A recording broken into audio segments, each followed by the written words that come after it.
Okay, when you put on your favorite song, what do you actually see? I'm not talking about a music video. I mean that single square of art that pops up on your screen, the thing that represents the entire album. Well, that little picture? It has a huge story, and today we're going to unpack that whole history, from the very first album cover ever all the way to that tiny thumbnail on your phone. Let's get into it. But seriously, have you ever just stopped and stared at it? Really wondered why the artist chose that picture or that color or that font? It's so much more than just a little icon. It's like the front door to the music. And this is where our story really begins. On the left, you've got the original record sleeve, which was, let's be honest, basically a brown paper bag to stop the record from getting scratched. But on the right, you see the future. The big question is, how in the world did we get from that plain protective cover to a full-on piece of art? Well, it really just took one person with a simple but kind of radical idea to change the game forever. He looked at these boring old sleeves and saw a massive missed opportunity. He realized the cover wasn't just packaging, it was the album's first impression. This is our guy, Alex Steinweiss. So he worked for a record company and pretty much just asked, hey, why are we selling all this incredible music in such boring packaging? He believed the outside should totally match the energy of what was on the inside. A simple concept, right? But it was about to change literally everything. So, did his idea actually work? Oh, you have no idea. The very first album that got a custom cover saw its sales jump by over 800%. Yeah, that staggering number sent a super clear message to the entire music industry.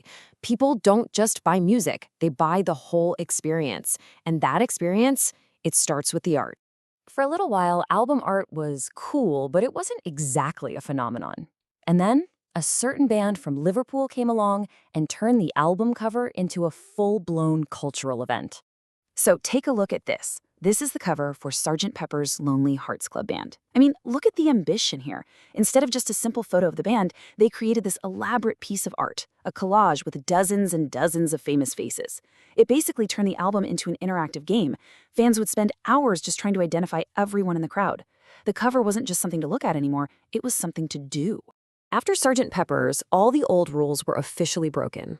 The Beatles proved that a cover could be an expensive, high-concept work of art. And then they took it even further with Abbey Road. They released an album with no text on the front at all, just that iconic photo. Their fame had gotten to a point where the image was the brand. And that single picture is now one of the most recognizable and recreated images in history. Wild. So with the floodgates wide open, artists started getting really experimental. The late 60s and 70s saw album covers become these amazing canvases for major art movements, creating visuals that were just as mind-bending as the music itself. First up, you had psychedelic art. Think bright, melting colors, swirling lines that seemed to move, and fonts that were honestly almost impossible to read. But the goal wasn't just to look cool, it was to visually capture that feeling of freedom and breaking the rules that was totally in the air at the time. And then there was surrealism. Now, this style takes normal things and puts them in really weird situations to make you stop and think. Like, why is there a prism just floating in space? Or why is a giant pig flying over a power station? It's weird on purpose, and it's all designed to make you question what you're seeing. And bands like Pink Floyd totally mastered this. They decided their album covers shouldn't just be pictures of them.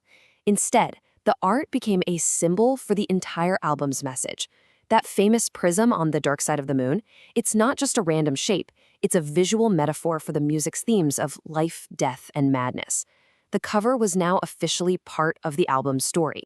So as music started splitting into more and more genres, album art became the perfect way for bands to signal what they were all about.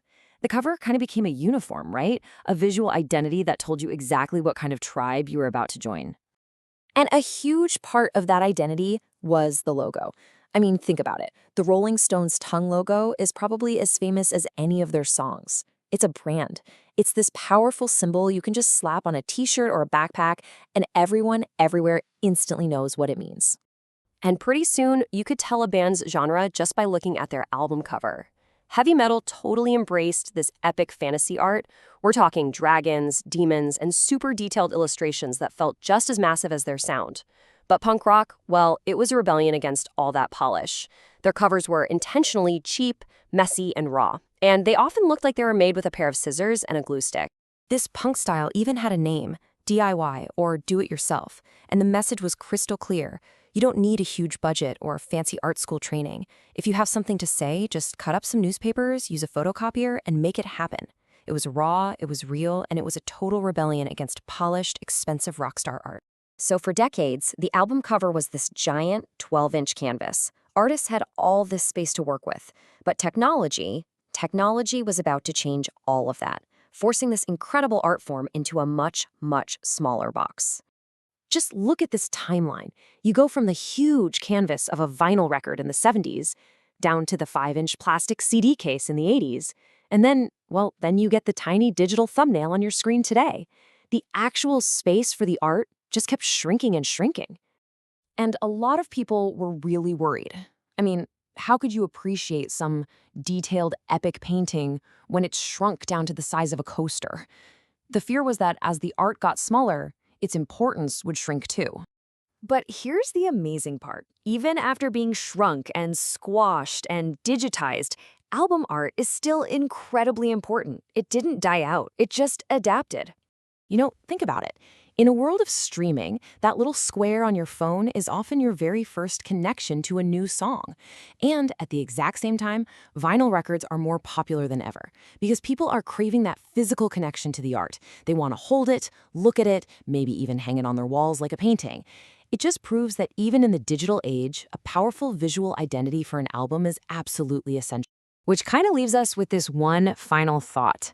We all scroll through hundreds, maybe thousands of images every single day. So what kind of art, what kind of cover is strong enough to cut through all of that noise and make you actually stop, look, and press play?